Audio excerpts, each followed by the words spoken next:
okuphilisa olelana khumbule ekhaya khumbule ekhaya khumbule ekhaya. Njengoba sesivala inyanga yabesifazane mbukeli, kumele ke sibungaze omama abaningi abahola imindeni yabo ngamandla amakhulu nangesithunzi. Kodwa kusempeleni akumelanga kube njalo ngoba umntwana wenziwa abantu babili. Ngakho kuyadumaza ukubona ukuthi abesifazane abaningi baya ngokuya bezithola bekhulisa abantwana bodwana ngoba obaba benqaba nje ukuba ingxenye yempilo zabantwana babo. Kusobala ukuthi kuningi okusamele kwenziwe ukulungisa lesi simo. Sanibona namakhaya, ngingu-Andile Khalisiwe kanti nanka amazwibela indaba sikuphathele zona kusihla. Ngikuzabe khona kwamlekho namhlanje. Ubani wena? Igama lami uMduduzi wami Mduduzi. Uzelwe nini? Ngoza ngo-1991. Ayiphelelanga. Yiswa? Ayiphelelanga. Ndinawo uthi utata wakho wayengakufuni wena. Uyasazi isizathu uba kutheni engakufuni? Ngiyasazi because nogogo akangifuni. Uthi iface yakhe yayifana neyama. So kusho ukuthi inkulu yena ubaba into wayinayo ngoma.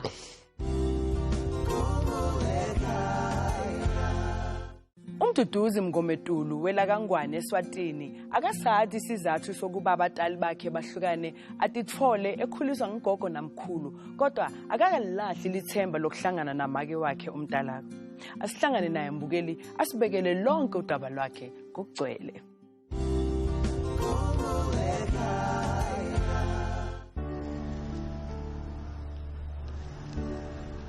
Igama lami uMduduzi wakamngomezulu Sibongo. Ngichamuke eSwazini. Ukubhala kwami kwakhumbula ekhaya ngibhalela ukuthi ngicela ukukhumbula ekhaya ngisiza ngifundisa umama ongisalayo. Wangilahlekela ngomnyaka 1992. Igama lakhe uSepati wakamuleko. Mase ngizwa imizo ngemva kuthiwa baba bantu abahishanako nobaba khona la kunomama khona. Wayesubaba uyangitshontsha-ke uya nami eSwazini. Ubaba wathi mayengithatha, mangifika eSwazini, ngafike wangibeka ko-anti, nogogo nomkhulu. Ngafunda isikolo ngathi angiphakathi nesikolo washona ubaba. Ngasala ngisezandleni zikogogo nomkhulu, nobaba omncane. Wathi nje-ke ukukhula kwami, akukabi ukukhula lokungathi kuyajabulisa. Ngakhula-ke, lokho ngize ngidecide lesi sincumo. Ngase ngilahlekelwa nayibo bona labo gogo no-anti bahambe emhlabeni. Ngasikhanda ngazi ukuthi sengisala ngedwa. Mhlembe ubaba omncane-ke wayehlala emsebenzini. Uze ngithole information. Ubaba maye naye esebenzela emayini. Kwakunabantu mhlambe ngizathi izakhamuzi ebeyaye zimvakashele. Thola ukuthi-ke mangidibana nomunye endleleni angibuze uphi umama wakho ngithi angimazi. Kube abantu nje baqoqa kwaleso sikhashana bendlula bahamba bangaphindi babuye. Ngaze sengizama lokuconfessa leli gama ngagcina ngithola igama ukuthi umuntu okasuka ngathi ngiyazama ku research ku Facebook ngalithola vele ukuthi likhona legama. Vele ngamfica ngibona evela. Ngazama ukuqoqa naye ke kancane ku Facebook waphinde walahleka. Till namhlanje ke. Because ngathi mangiqoqa naye vele wavuma wathi hayi ukhona uyangazi. Yaze sesiyalahlekelana khona lapho. Isikhona isikhala sika mama, ikhona isikhala sika baba. Enephinde mina nengane. Ingane ziyayizingbuza ukuthi uphi ugogo. Enephinde mina kuyangibiza ukuthi ngibe nonkosikazi amalanga asambili. Kuyadingeka ukuthi umuntu uzowuyala lo nkosikazi kube uma wami. Ngeke ngisho ukuthi ngimgodele. Ukwade akusasizi. Mina kahle kahle nje sengidinga ukuthi ngazi ukuthi okay ekhaya bomama yileli, ekhaya kithi leli. Nokuthi ke ingane zami zazi ukuthi sinogogo ophilayo. Wake weza eSwazini umama. Wathi mayefuna ukujika nami benqaba uanti ke nogogo womkhulu ukuthi ingane ayiphindele emuva. Wahamba ke lapho till namhlanje. Lo into ephinde yanginikeza ipressure ukuthi uxoxa kwami naye la incingweni vele naye waba umuntu okhalako because ngambuza ukuthi hawu kodwa angaze ngibe ngaka ungenzi kimi wathi angeke ngikwazi ukuze Swazini ukuze kwami eSwazini ngiyesaba kuba bazocabanga ukuthi ngizokubulala or ngizokutshontsha phinde futhi mina but yena uthi umuntu obehleli asebuhlungwini ukuthi ingane yakhe akayiboni duzana naye. Kunjani mntu? Siyaphila thina kuncane. Utiva njani nje? Empilweni yomuntu isikhala sikamama sikhona. Kunezinto ukuthi mawuzenza kubizwa ukuthi uhamba uyiphahlele komama wakho. Ngizophuma ngiqondeni ukuthi wangilahlela. Yingakho ngithi mina ngizizwa ngathi khona ngithobeka khona. Ukuthi mhlambe kukhona lapha kumnyama khona kulifithi. Mhlambe la kuzakhanya khona. Okay, ngiyamfana. Because umuntu obalekile ke. Amazwi ami ubonga mina nginawo kuwe manye ukuthi ungaqini kimi nakwabanye ukwenze lokho. Mhlambe indlela uNkulunkulu akubusisa ngayo. Mina nje ngibonga kakhulu uncedo lwakho nosizo lwakho ukuthi ngigcine ngifike kulesi sigaba embuso. Solo nginesifiso sokuthi ngigcine ngivumelele lo muntu engisolo ngimgcine ngimdingele dawonke lelihle. Kodwa ke nginawo nje ukuthi lo buhlungu sobuyakucala bungathi bufuna kuvela ngokuthi mhlawumbe ngizothi mhlawumbe songibhunyela umoya yini ade ngade.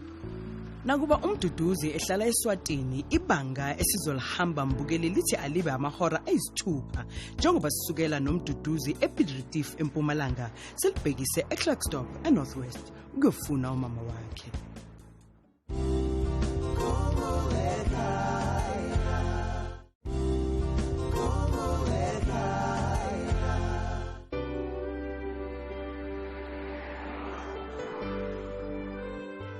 Ngihamba indlela ende kangaka kona akukho kunenge enginako akukho okubi futhi okukhona mhlawumbe okusenhlizweni nedi nje solo yileso sifiso sami sokuthi ngimfumane la ekhona khona yebo kona mangihamba endleleni kukhona ngicabanga eminingi ukuthi kodwa sengisebenzisa abantu kangaka mangenzeka ngifike ngifice ukuthi khaya sekwavalwa ngehlahla ngabe kungaba into kanjani nje nithi nje ngilangazela ukuthi ngigcine ngifumene yena kunye nomndeni wami phela.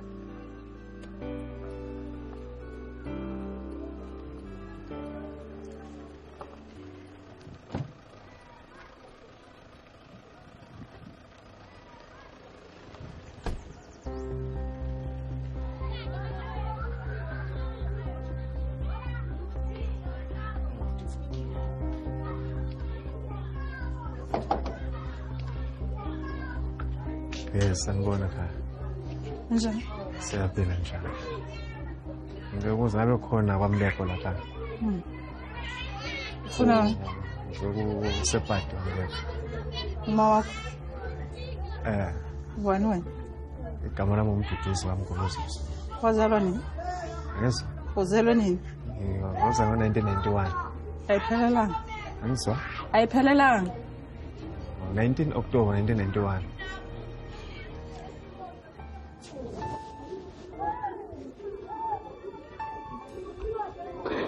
Umama wakho.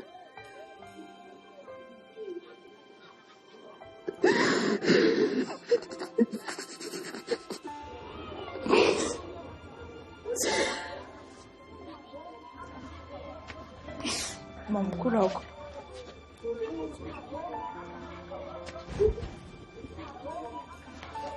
Hello boy.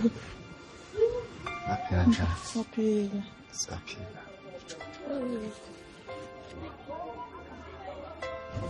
Njani? Siyaphila njani? Ngiyaphila.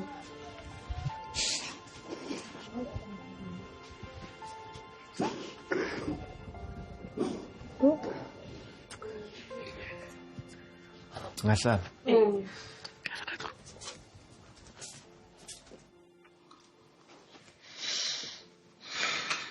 Sawubona. Sawubona baba. Uzizwa njani nje? Angijabulile kakhulu. Jabulile. Kodwa yini lengaka nje ukuthi ngaze ngikhandle ngikhathaze kangaka ngize ngiphulule mina ngizacela ngifike kuwe. Kodwa amandla ngikubona ukuthi usenawo. Awuchwalile, uphelele right nje. Ngifuna ukwazi nje ukuthi yini ukuthi why nje kuze kube ngesikhathi lesi. Uthi wonke lo 30 years ubuloku ungekho kuleli izwe nje. Bengilapho. Yini phole yakubona kangaka ukuba ukuthi ungaze ube sishi kangaka? Bengeke ngiye lapho phela. Ngikho lo ngifuna Ngaphuma ukwazi. kabuhlungu lapho. Ngikho lo ngifuna ukwazi ukuthi mhlambe bakukhiphela isibhamu ori Mntu. Ngasuka lapha. Bengihambe nobaba wakho nawe. Sivakashile. Ongithi fana ukuthi ubaba wakho yena asabuyi pha asabuyele ngala. So mina bengifuna ukubuya ngithi. So ngamtshela ukuthi mina ngeke ngihlale la. Bengingazwani kahle mina naye. Umkhulu wakho wangitshela ukuthi mina if ngiyahamba ngikushiye wena. But if angifuni ukukushiya ngihlale lapha. So ngizohlala kanjani lapha ngingathandani nobaba wakho.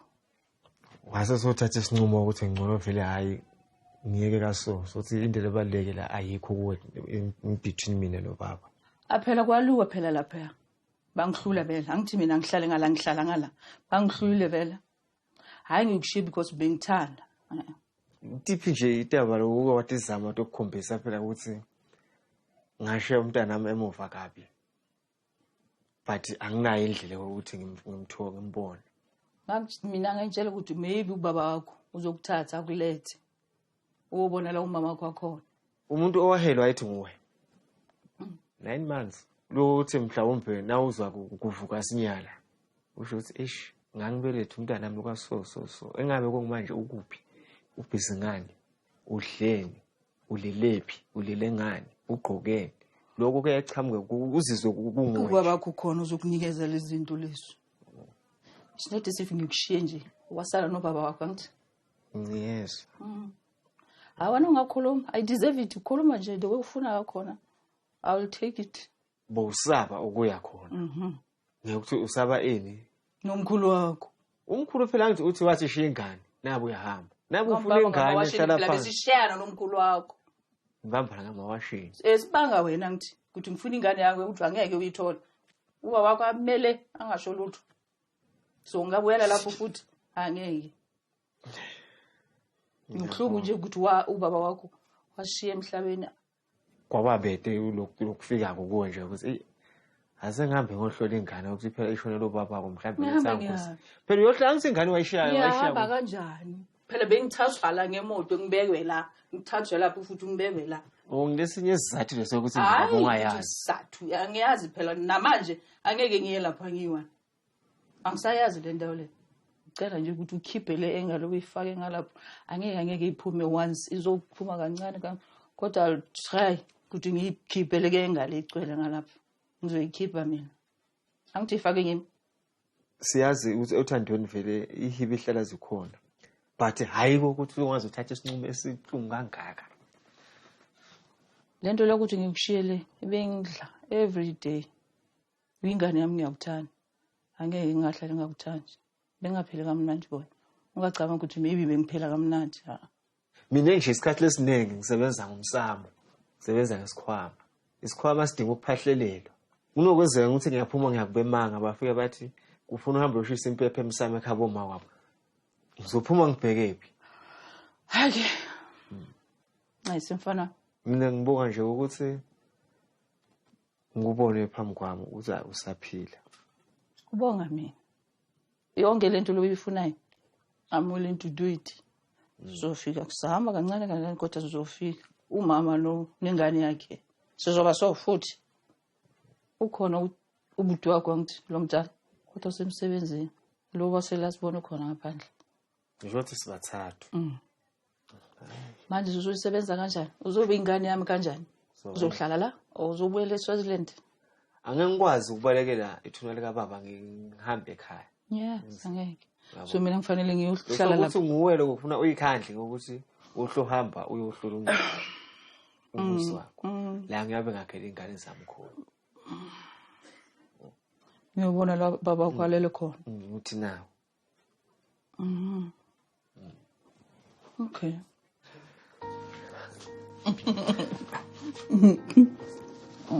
Ngiyakuthanda boy. Yethu. Ngakhali. Ngizizwe ngifikelwa isibithwana ukuthi mhlambe ngangiyakhala nokwethuka okuningi ukuthi kodwa kuyiqinise ngempela vele ukuthi ukhona. inhliziyo yami yabuya esimeni engizwe.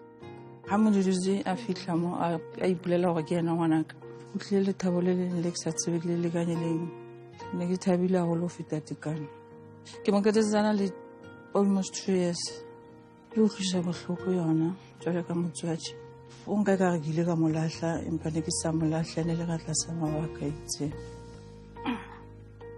Ubona kwami kukhona isilonda sesipholile khona amanceba avalekayo kukhona into ethide eyakhekako empilweni yami nje yena sengizokwazi noma mhlawumbe ngenze izinto zami ngizenze nesibindi sokuthi ukhona umama uzongibambisa. Utate moholo ngwana ke no tlile ga mo amohela lapeng lokulukhuni lokwamukela lokuthi angicolela cause inhliziyo ihlala kushisa khona but nje-ke lolo qulu lebeka licela kuhambe wami wafika esigabeni sokuthi sale ngiluveze ukuthi ngiyakucolela ga mo amohela lapeng la ga moleko lapeng la ha tshane re leboga ile ka nnete ga leboga re thabile haholo nna ke le mamolo wa hae ke thabile Ha ke mo sheba ha ya amohela sa ya amohela fela gobane ke le ka pela hae empa ke tshepa gore ka letsatsi le leng o tla ntshwara le nene le nna yena nke ka mo tshwarela mme wa ka.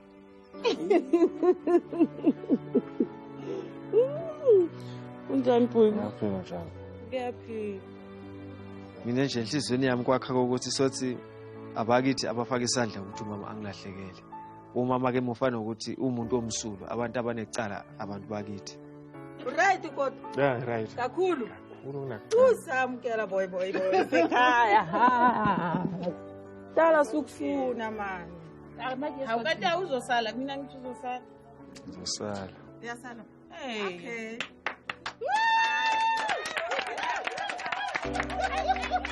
ntho e entseng sentho tlamelo e tswe ke motswadi ngwana ngwana ke tla leka ka bogotlhe ka mokgwa o ke kgonang ka teng gore ke kgone mo wina beke.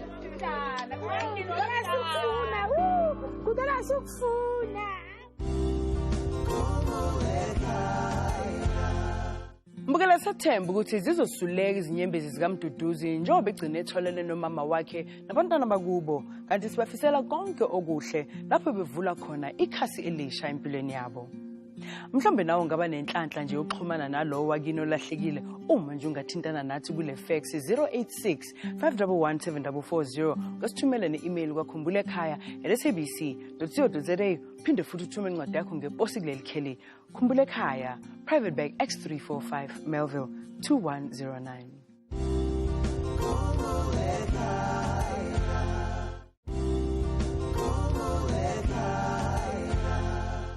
Ngiyazi ukuthi ubone ubuso obusha mbukeli kumazwibela ethu kusihlwa kanti lobo buso iyona nduku ebesiyifihlele wena emqubeni. Sinobuso obusha osebuyingxenye yethimba lethu. Uyena ozoba umethuli weKhumbulekaya endaweni ezahlukahlukene ehamba nathi kwezinye indaba akhulume nababukeli nemindeni njengoba senza esidume ngazo. Qhubekela phambili nokuhlanganisa imindeni elahlekelene. Ngaphandle kokupholisa amaseko ake siye kuyena.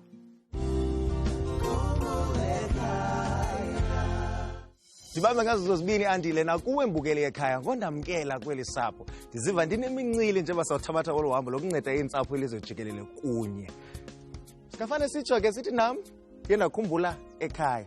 Lami kama ngoSamoroka amangesi kwaye masingaphosisi maseko ngoba imoto yethu namhlanje siye sayishova yazo sibeka apha eMamelodi kude kufuphi kunasePretoria apho sabe sidibana namawele uKinewe noDineo bakwadlapha. Bona ke bakhangela umama wabo. Khani nikhaphe bethu nasingene ngaphakathi sive ibali labo balithini na. Yebo. Manje Yebo njani? sisizo. Saphila nathi. Ngisamora mna. Udinewe lokhuluma naye. Dinewo? Yebo. Ukinewe. Kinewe. Yebo sabona. Uvunazi. Ngiyabonga. So nisibhalele saphendula. Sikanceda kanjani? Sicela usizo la ukufuniswa umama wethu. Umama wethu igama lakhe uNtomfikile Ncopho. Uhlala eHammersdale kodwa ukuthi phine endawo eHammersdale kula khona mina ngingasi. And then Dinewo ke ngoku umama wena namqhubelani? Yo besibancane thina simazi wasefacing. Cause ugogwethu uye esikhule naye. Yena uthe umama wethu utshone sina 3 years. Ugogo uthi kwenzekana kumama wena? Ugogo akafuni masikhuluma ngendaba yama. Amagama wethu kuthiwa igama lami nguNana, usisi wami uNanana. Elinye uThoko noThokozile. Manje asaza asetshenziswayo. Ugogo wamefika warapha wonke lawo magama. Saba uKinewe kwaBudinewe. Yonke into enonto omfikile angathi ayithandisiswe ekhaya kodwa isizathu ukuthi isichazele cha asivile. Ku2021 sike saya nosisi wami eMatatele. Siya try indaba iID saxoshwa esikolweni. Ugogo seyiyekile ngoNovember. Siyamzama again but umuntu ophuza ugogo angifuni ungatsho. Ngamchazela ke nje besile ukuthi gogo la size ngokuthi iID uyabona ukuthi iyahluleka. Bacela into eyodwa eHome Affairs ngeMaritzburg. Bacela into eyodwa ukuthi into engasisiza. Ukuthi siye la sazalelwa khona sithole le yancwadi noma sisalithola ngikhadi. Kunencwadi ezaphuma lapha esho ukuthi sisalelwele. Ugogo akafuni. Ubaba wethu yena wagcina ngokusihambisa ngalolu langa kuma wakhe. Uma wakhe lo ngithi ugogo.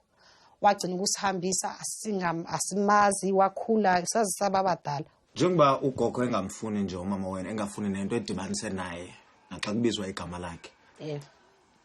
Mhlambi utata wenu wakhe wanaxelela into bana wadibana njani nomama wenu? Kahle ubaba wethu simbone ngalelanga wayesefikela ukuthi useyagula yena usezoshona. Zangahlale nesonto. Wafika ngakhole 3 days, kule 4 days wabe seshona. Ubethanda iTwins Lam because bengangifuni mina ubaba even ngokube benginaku ukuthi nje bese khona ebefuna ukuthi nje egula sihlale soyi2. And then Dineo uthi utata wakho wayengakufuni wena. Uyasazi isizathu uba kuthene engakufuni? Ngiyasazi because nogogo akangifuni. Ugogo unongitshela ukuthi ngoba wena ufana nama ufana ubaba ufana noma wakho. Ukuthi ubaba wayenaka ukuthi maybe uDineo ngoba kuthi iface yakhe yayifana neyama. Wawubona ukuthi yena ingane yakhe kodwa babe naka uphinde bashayisane kancane. So kusho ukuthi inkulu yena ubaba into wayinayo ngoma. Ngoba naku wayethi mayibuka yena kusho ukuthi kwakuphinde kufika ukuthi konjwa kwakumuntu wakhe kenzeka izinto zabe singazazi. Benginaka ukuthi nje bese khona ebefuna ukuthi nje egula sihlale soyi2. Benginaka umbuzo ukuthi konjwa uma wethu kwakubani ngoba ngangibona ukuthi ekhaya abafuni ukuthi ngangifuna ukuza ukuthi naye akayifuni lento. Athena cha ngilinde ngize ngibe right ngizanitshela yonke into ngoba manginganishiya ngantshela ngalutho ngiyabona nizaba ke inkingeni kanti ngalolu la uzovuka eshonile engazanga ukukhuluma next. Kwacaca ukuthi impilo nake eMatatela ayihlangana. Ugogo wahamba yosebenza emaplazini washiya nobaba omdala. Ubaba omdala akekho right ekhanda. So akukho ukuthi angasiza nathi ukuthi senze njani. Sihambe ke thina siyohlala emizini yabantu. Uma sifika lapha emizini yabantu uma sithole into esizayidla sithola ukuthi sigezise esikoleni. Sithola ukuthi siyahlala ke lapho kulomuzi. Ugogo wayefika ngalolo langa. Nakhona mayefika ugogo ufika boma 3 days ebuyele emuva. Lento yenu yongabe nazi ID ningathi yiyo intsusela yobubunzima. Iyona kakhulu ukuthi ngoba inzima ngoku kunzima ukuba besine ID. So sibona ukuthi ke njengasinibizile maybe singasizakala masingake sithole uma noma singafica kuthiwa akasekho noma sithole umndeni mhlawumbe ngakhona ukusiza mhlawumbe nento zethu singafika mhlawumbe zikhona. Noko ndinivile and ndiyacinga into yobana zonke iinkcukacha esizidingayo sesizifumene. Eyona nto ibalulekileyo ke ngokwento yobana sithathe ezinto nesinike zona sihambe siyokhangela abantu bakokwenu nizokwazi nani ukufumana ezi zinto eziyi-basic human right. Alright, ayikho inkinga sibonga kakhulu. Siyabonga kakhulu. Nkosi kakhulu. Alright. Xa abantu bethetha ngobunzima ababufumanayo ngongabazi abazali babo sisicinge ngezinto zenkolo nezomoya. Kodwa namhlanje kwelibali likaDineo noKinewe sibonile into yobana ungakwazi kwabo umama wabo ibenzele nzima ukufumana into elula elilungelo lomntu wangapha eMzantsi Afrika efana ne-ID. Nangaphezu koko ukuzazi bona bangobani na. Uba ukhona umuntu omaziyo ke into yoba nomama wabo umuntu omfikile kwaNgcobo ufumane kanjani na, ndicela nisithumelele iWhatsApp kule number 087 062 5738.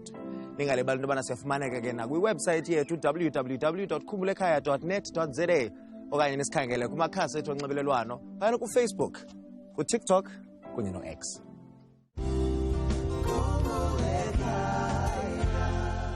Mbukeli sesifikile futhi leso sikhathi sokuthi ngikufundele enye izincwadi ezivela kini kanti yakusihlwa ifundeka ngalendlela. Good day Khumbule Ekhaya team. My name is Mbongeni Million Jongumlilo. I was born in KwaZulu-Natal, Newcastle in 301 Section 7, Blaubosch. I was adopted by Bab Thomas Jongumlilo and Leah Mukwena. They lived in close proximity with my own biological parents' house. My biological surname is Mabaso. My biological mother's name is Sizagele Mabaso, and my biological father's name is Joseph Shawe. I'm looking for my family members. I think I have 6 siblings, and I'm the last born of 7. My elder sister's name was Zodwa and has since passed away. The 6th sibling was Elliot Muzi Kaden or Mabaso. I don't have the names of my other siblings. Please help me locate anyone from my family. I've never had any contact with my biological family since I was a young boy of about 2 years. Please help locate the Mabaso family from KwaZulu-Natal in Newcastle, Blaubosch, Section 7. Thanking you in advance, Million Jongumlilo Mabaso. Mbukeli mhlambe ungaba nolwazi ngokuthi kwenzekani ngomndeni kaMbongeni Million Jongumlilo eBlaubosch eNewcastle. Uma kunjalo awusicela usithumele ifax ku-086 511 7440 ngasithumela ne-email kwa.khumbulekhaya@sabc.co.za phinde futhi uthumele incwadi yakho ngeposi kuleli kheli Khumbulekhaya, Private Bag X345 Melville 2109. uThando Maqokolo insizwa esencane yaseGqeleni Eastern Cape ekhuliswe ngothando olukhulu abazali bayo kodwa izizwa inegebe elikhulu empilweni yayo ngenxa yokungamazi ubaba wayo oyizalayo. Asihlangene nalensizwa Mbukeli sizwele udaba lwayo ngokwayo.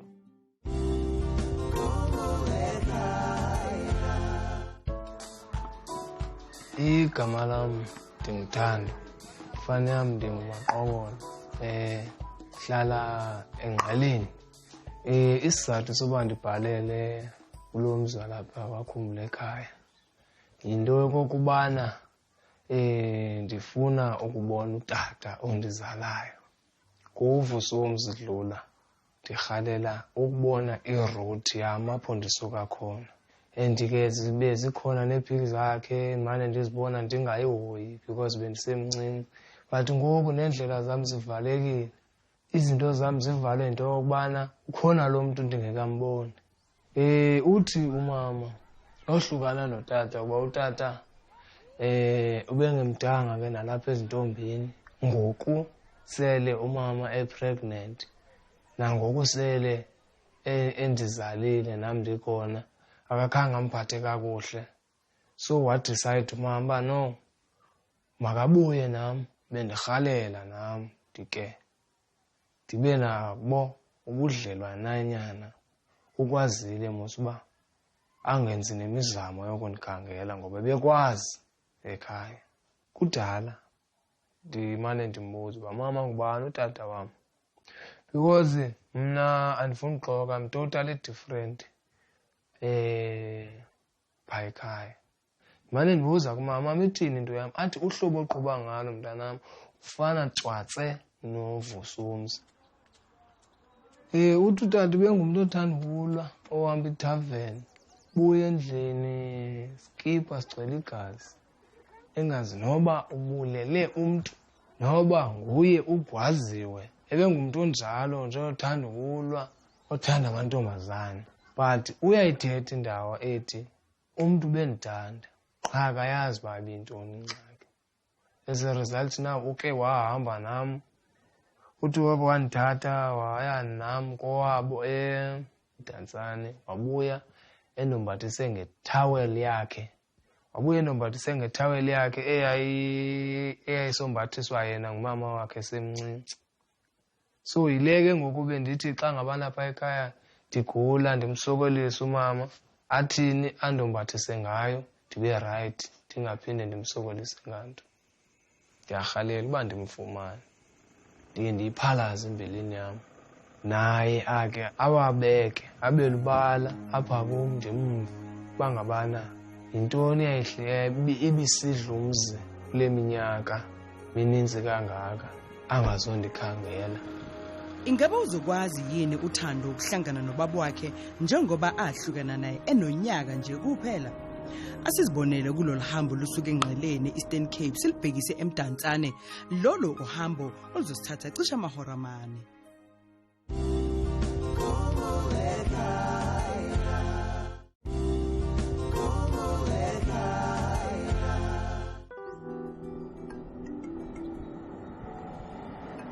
Ngokube lapha endleleni umbe ndiyicinga kukuba ingase oluhambo ndiluthathileyo lube impumelelo, ngoba umnqweno wam kukuba ndidibane naye utata, ngoba ndinemibuzo endinayo endicinga uba ndawuthi ndisodibana naye ndibe rayithi nam emphefumlweni, because iyanditya into yobana ndingamazi utata wam ndide ndibe mngaka.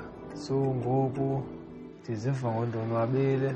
Ekugqibeleni ndim ozidinileyo omkhangelayo, bekufanele uba nguye ondikhangelayo, but ke asoze ndide ndikhube kolo hlobo olo, but ndizawukhubeka, soze ndide ndibe rayithi because ngutata wam mos.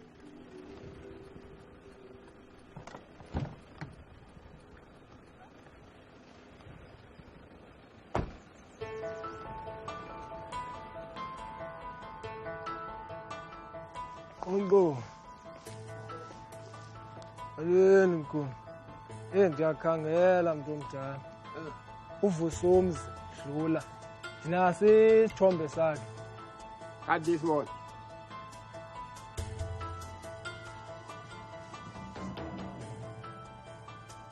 Wayekade esebenza?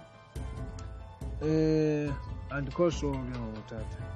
Uba ndisitsho uba ndiyakhangela. Andimazi tata. Okay. Ndiyabulela.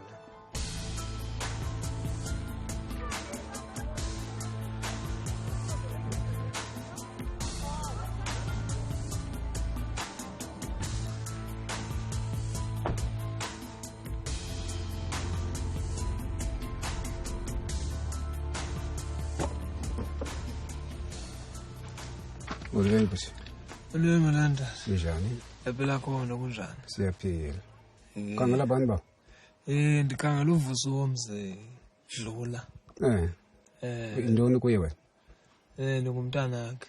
Sake ndikhaphe ke abatata then ke siyokucheckisha uba ingaba ngulo ubhuti omfunayo na okanye. Akho ngcala. Okay ke nje. Inkosi tata.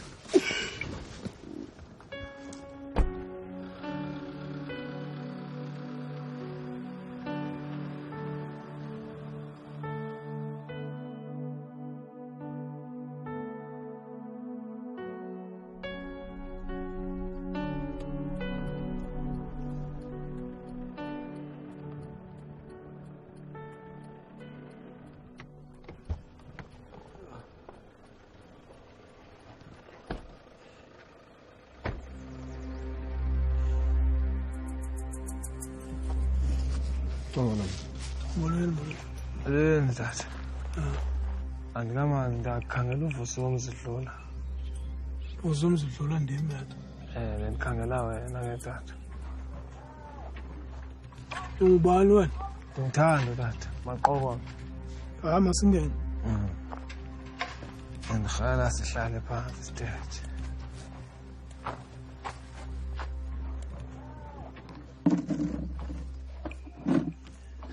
Okay, kazikhali. Dada? Ngabashi. Okay. Tata ndibhalele ngomzi wakhumbula ekhaya. Ngesizathu sokukhangela. You are fully aware that you have a child. Khange ukuyicinga into yobana ake ndikhangele nentwana. Hayi kaloku. Umama wakho ikhona i-chap eyabangela into yobana ibe khona ingxaki phakathi kwam naye, yaqona. So into endandisithi ndizayilandela nangezinto ezifana mhlawumbi nee-blood test xa kuthiwa kuvele umntana. So azange ndiyithathele kum, ndathi kuye izawuhamba ihambe ivele but umntana uzawuvela. Ukuzala kwakho umntana saqhubeka sahlala ndingakhange ndalandela into ke ngoku endandiyithethile, into ezifana nezi-blood test. So into eyenzekayo ke sashiyana ngolo hlobo ane. So wathi utata kamama wakho sizawuhamba ke naye umntana, uyaqonda. Akukho nto unayo ngoku noba kusebhankeni ukwenzela ubana at least uhlawule loo nto uzayihlawula. Ndithi tata akukho nto sinayo thina. Isitori mna tata endasivayo uba nohlukana uthi yimpatho engekho ntle. Uzawuba ungumntu ofakayo oselayo, uthi ke ngoku bendisilwa ke yena ke ujola kwalapha eyadini ngoku sele enomntwana.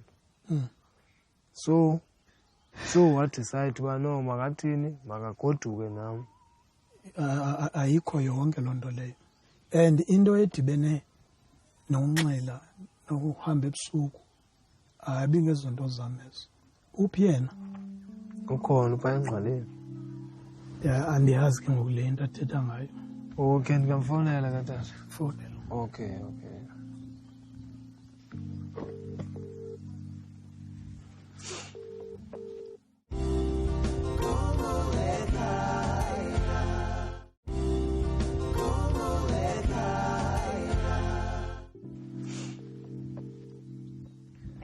Hello mama. Yewe mama ndifikile ke lapha naku utata befuna uke athethe nawe. Anombuzo inemibuzo afuna kayibuza apho ku. Hello. Kunjani? Philile khonto. Unyana ufikile apha. Zikhona manje ezinye izinto endifuna uziqonda, like ugqibelana kwethu. Uyakhumbula mesinem kanjani notata wakho? Mna ndahamba kungaphatheki kakuhle nguwe qha ndandihambele uba utata wayethini. Mhlawumbi ke wena ke ikhona into uyenza true into ethethwa utatam andiyazi.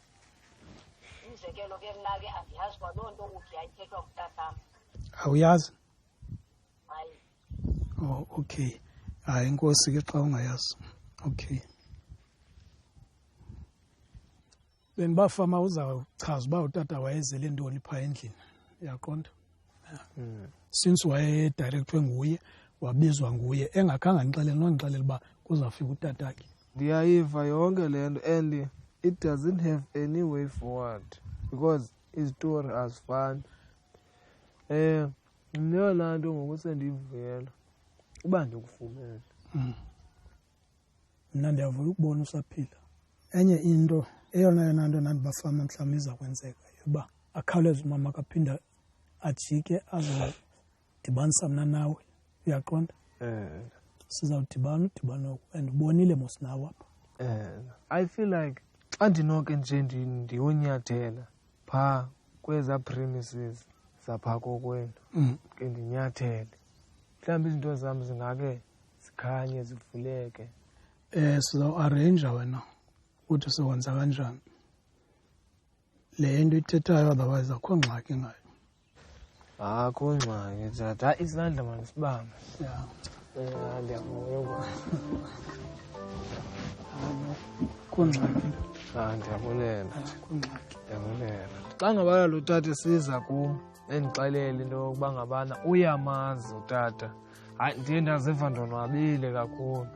Noko kuye kwathi because wena nto bendifuna uba kukuthetha naye ngolu hlobo bendifila ngalo. 8071. Yes, 209. Ndiyasimamela isitori sakhe and I'm not against isitori sakhe because I was young and I'm still young. Instead ndijonge kwi-future ngoku.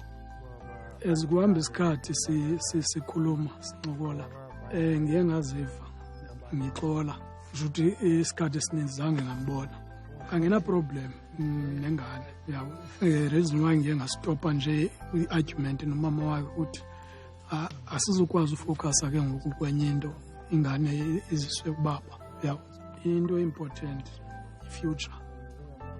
Into endifunayo mna kuye since now sisazana unxibelelwano nakwezi ngxaki nam ndinazo ke eziye zilifuna igazi isitikadanota.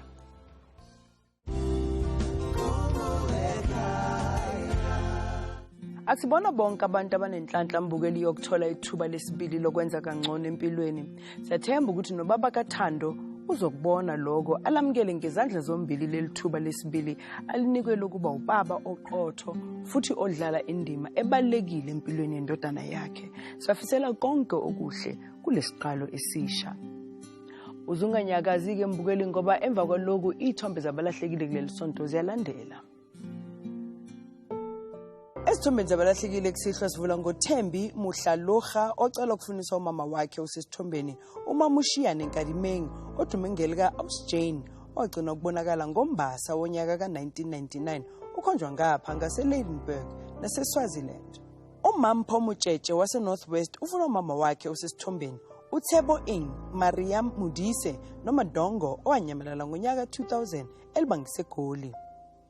Nangu Thekgofaso Mudisenyane waseNorthwest ufuna umalume wakhe osesithombeni uKhosiyitsile James Mudisenyane owanyamalala ngonyaka 2013 eyozama amatoho ePitori. Kanti lapha esithombeni sino Austin Zondo ocela ukufunisa umfowabo uThemba Herbert Zondo waseVryheid owanyamalala kudala. Bese kuthi uSarah Chauke waseBushbuck Ridge osesithombeni yena afune ingane zakhe uGeorge Ganyani Mashaba noLida Sabini Mashaba adukelana nabo kudala. Uphumzile Mbovane waseGermiston ufuna dadwabo omdala uphindile Mbovane osesithombeni owanyamalala ngonyaka 2017 ebuya eSterkspruit elibangise eGermiston. Bukeli nangu uThato Mayila waseDonaldton ufuna umndeni kaMufi okungubaba wakhe osesithombeni uGeorge Ferreira wasemaputo angawazi. Kanti uMwegetsi Mutheo wasevalo osesithombeni ufuna ubaba wakhe uAndreas Penga owayesebenza emayini iJewel Mines eminyakeni edlule. uNalin Naphifo waseRustenburg ufuna ubaba wakhe osesithombeni uAlbert noma Alberto Gumede owanyamalala ngonyaka 2011 eseRustenburg. Bese kuthi uDavid Mufukeng waseRandfontein afuna ubaba wakhe angamazi uSpringkane Mkwena. Kanti uLikwa Antonio Mbombi osesithombeni ufuna ubaba wakhe uAntonio Arrero Mbombi adukelana naye kudala kuthiwa ubonakala emgwaqeni yaseGoli. uDina noma Dina Dimakatso Tsotetsi wasesibukeng naye ufuna ubaba wakhe osesithombeni uSam Bahlekazi angamazi. Nangu uNontsapho Chonga ocela ukufunisa umfowabo osesithombeni uMbodiya Sibongile odume ngelika Siya owanyamalala ngonyaka 2011 eseThekwini.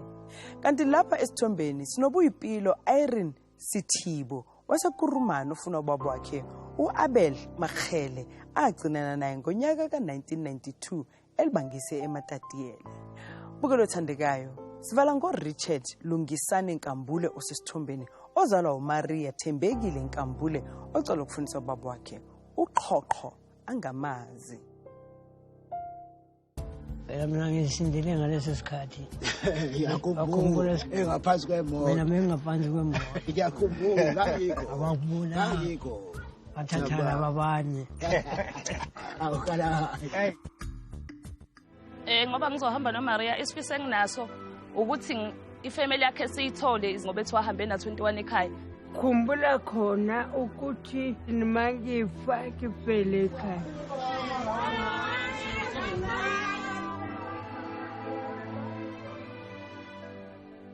Kuthiwa okungapheli kuyahlola mbukeli kanti nathi sesifike emaphethelweni ohlelo lwethu la kusihlwa. Asiphinde sihlangane futhi ngesonto elizayo ngesikhathi esifanayo khona lapha eSABC1 ubuthongo obunzulu nobumnandi.